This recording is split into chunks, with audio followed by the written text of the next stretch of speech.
Demon hunters, warring gods, and forgotten worlds await with T&M Comics. Click the links below to enter their fantastical realm. Greetings, mortals. Welcome to another session of the Infernal Court in musical hell. I'm Diva, your judge, jury, executioner, and copyright-friendly Elvis impersonator. Don Bluth's career as a filmmaker is a living testament to the fact that when it comes to children's media, the quality is in direct proportion to how much the writers respect their target demographic. When Bluth doesn't condescend to his audience and talk down to them, you get The Secret of Nim, Anastasia, even An American Tail.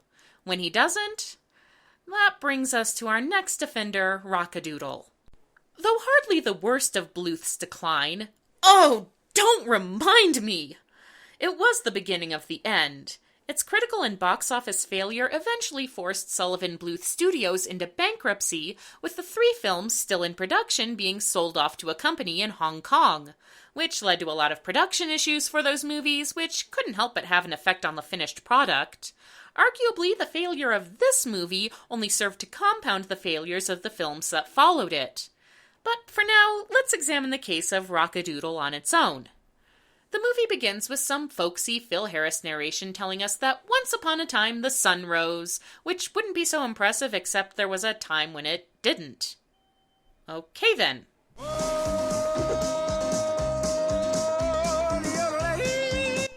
Already this movie has spent way too much time focusing on someone's uvula. This is Chanticleer, the rooster whose job it is to crow the sun up every morning and then dance with the rockabilly chickens in the yard. Only the Grand Duke of Owls is not big on the whole sunshine thing, so he sends a fighting cock, quit snickering, to pick a fight with Chanticleer and distract him from his morning routine. The bad news was the Grand Duke's bully had done his dirty deed. For in all the commotion, Chanticleer had plumb forgot to crow. And the sun was coming up without him. If you're thinking we've already blown through enough story to fill another movie, you're not too far off the truth, which is why this opening sequence is sin number 1. See, what we've got in these first 5 minutes is a truncated version of the movie's inspiration, an early 20th century play by Edmond Rostand. And because this sequence covers so much narrative ground, a lot happens without us taking time to get into the characters. All we know about Chanticleer is that he sings like Glen Campbell. We know even less about his friends and antagonists. So the only response to this opening is... Cheers!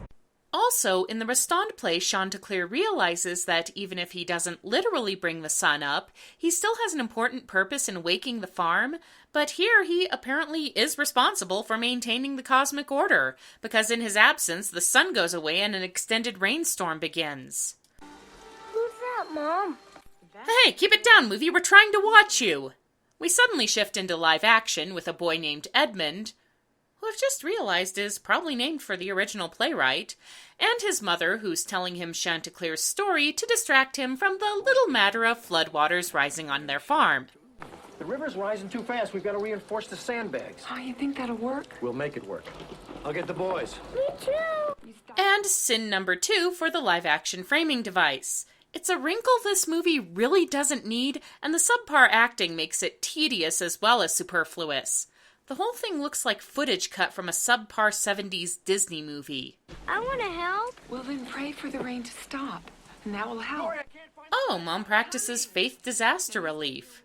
Anyway, Edmund is the sort of kid who has trouble distinguishing picture books from reality, and he decides to call Chanticleer back to stop the flood. Unfortunately, he only succeeds in bringing back the Duke, who is very firm on the Chanticleer not coming back issue and spits Lucky Charms at Edmund to turn him into an animated kitten. Don't make me repeat that. The idiocy would break me. Ah! He's here! The owls hit the light!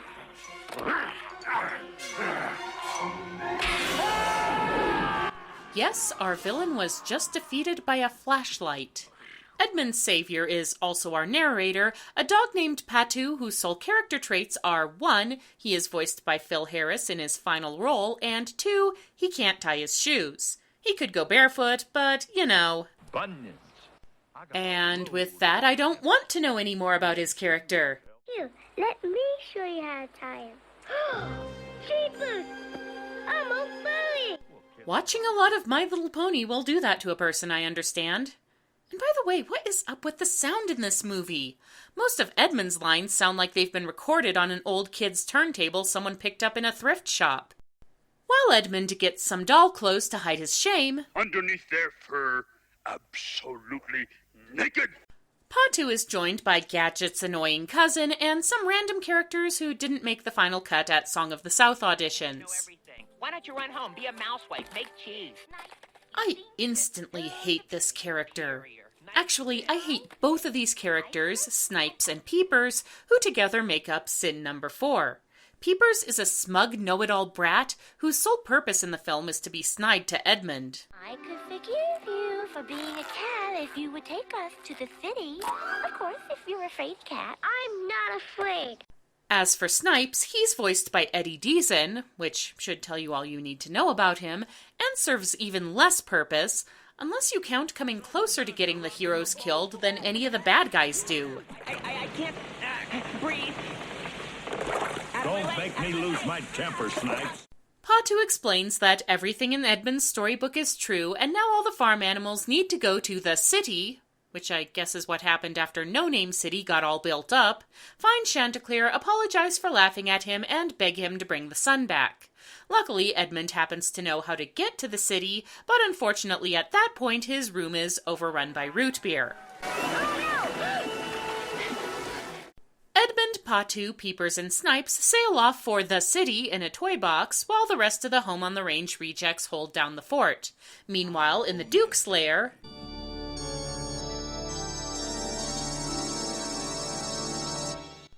our villain is working his way down the cliché bad guy list, and getting serenaded by his henchowls. We hate the sun, that much we know. Hey! We hate the rooster, we'll never let him go. Never let him go. We hate the sun. Sin number 5 for the lousy villain songs. Yes, that was a plural. They have multiple songs, and they're all as inane as this one. Twiddly-dee, twiddly-dee. They're running out. They're running out. They're running out of battery. We are the creatures of the night, and we invite you all for dinner. There's plenty of food to go around when the food is you. Here comes the ineffectual comic relief henchman to spoil what little mood remains. This is the Duke's nephew Hutch, whom he charges with making sure Edmund and company never reach the city. So he flies off with some henchowls while our heroes have an epic confrontation with... Extreme! Yep, that was your big action sequence, a near brush with driftwood. The owls aren't useful for much either, as they're easily defeated by a camera. The heroes escape by entering an aqueduct. Good thing that toy box has a watertight seal on it. And after nearly being drowned by the claustrophobic Snipes and an encounter with, you guessed it, they finally arrive at the city. Now they just have to find Chanticleer. Shamu, Shanta, Chantilly, Shant, he's not in you. Surprising number of Sarah Connors, though. So the 4 of them wander aimlessly through the city, somehow missing all the hints about Chanticleer's fate until it's literally spelled out for them in 20-foot-high neon. Dude, Ray Charles wouldn't have failed that spot check. Yep, Chanticleer has gone full Elvis and is doing a hit lounge show in Pseudo-Vegas. He's a big hit with the hens, with the exception of Goldie, a showgirl who keeps begging Chanticleer's Colonel Parker for her big break. Fortunately for us, Goldie was a lot smarter than she sounded, and a lot nicer, too. At this point, it's even odds whether or not the movie will actually bear that out.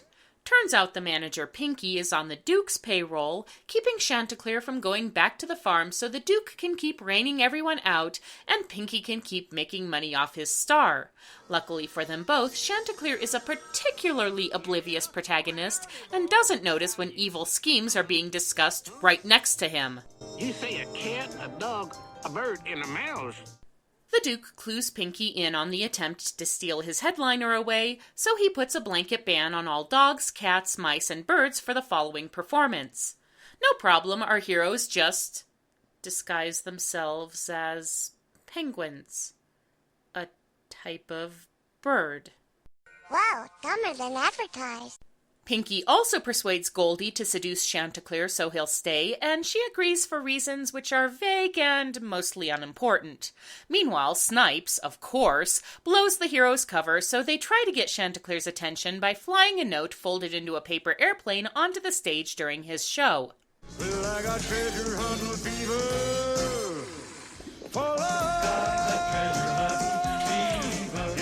This is the dumbest underwater-themed musical sequence I've seen, and remember, I've seen this.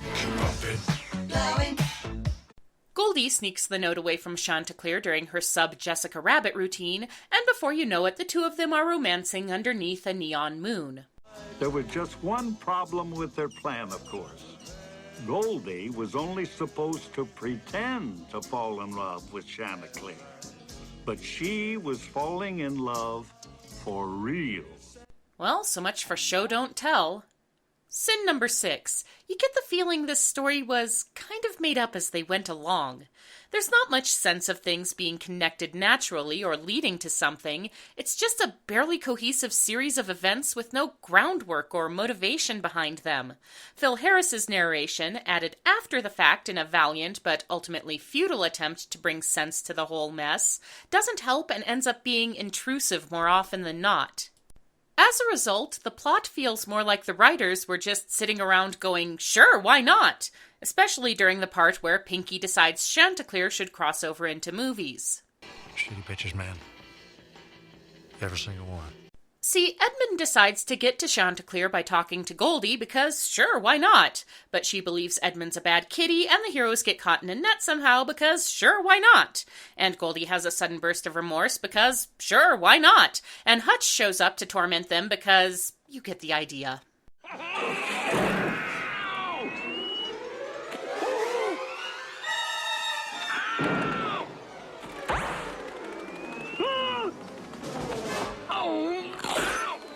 Okay, Hutch has always been on the low end of the henchman scale, but he's really starting to get on my nerves. His scenes are pointless filler in a movie that really doesn't need any more of it. Goldie tells Chanticleer the truth about his friends being in town, but Pinky comes in with the old do as I say or your friends get it routine. Luckily, Chanticleer comes up with a plan. Hang on, honey.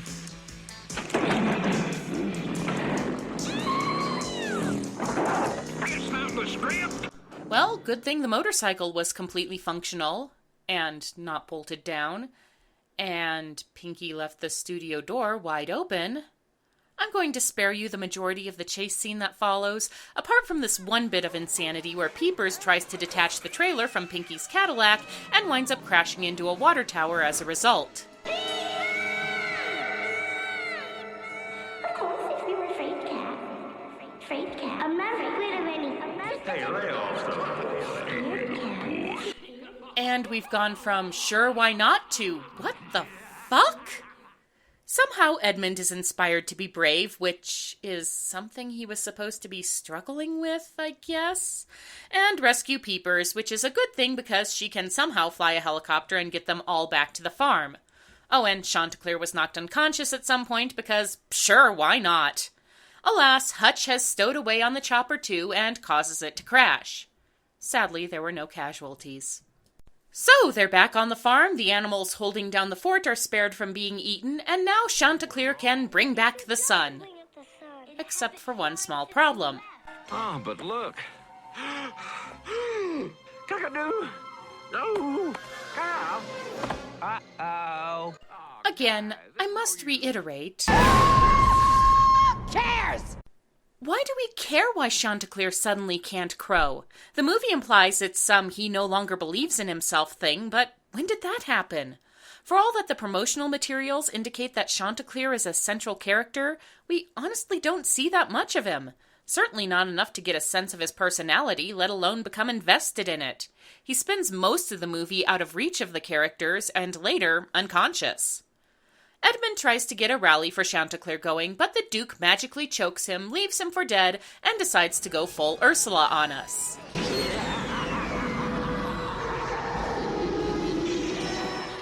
Unfortunately for the Duke, Edmund's sacrifice gets the farm animals chanting Chanticleer's name, Chanticleer works through whatever his issues are via some voiceover flashbacks, and he somehow restores the Earth's normal rotation.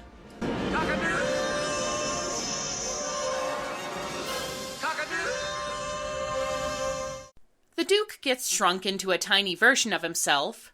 Sure, why not? Which restores the still unconscious Edmund back to live action. And we get the only thing that could possibly make this entire movie even more inane. The "it was all a dream," or was it ending. Well, my daddy taught me how to sing, and that's why this voice means everything. Sun do shine, you better shine, you better shine. Rock-A-Doodle might have been an okay movie if the writers had taken more than 15 seconds to work everything out. Use more of the structure from the original play, drop the live-action scenes, and spend time investing us in the main character, and you might have something to go on. As it is, the whole thing is, if not a complete narrative mess like a troll in Central Park, a half-baked exercise that has nothing to hold your attention besides some interesting animation and a couple of decent songs. Therefore, the Court of Musical Hell orders the following punishments. For the completely unnecessary framing device, the writers are condemned to an eternity screening Cool World. For being a terrible odd couple comic relief pair, Peepers and Snipes are condemned to be the subject of terrible shipping fanfiction. And finally, for talking down to his audience, Don Bluth is condemned to watch all his movies and television through ClearPlay. So let it be recorded. This session of the Infernal Court in Musical Hell is now adjourned.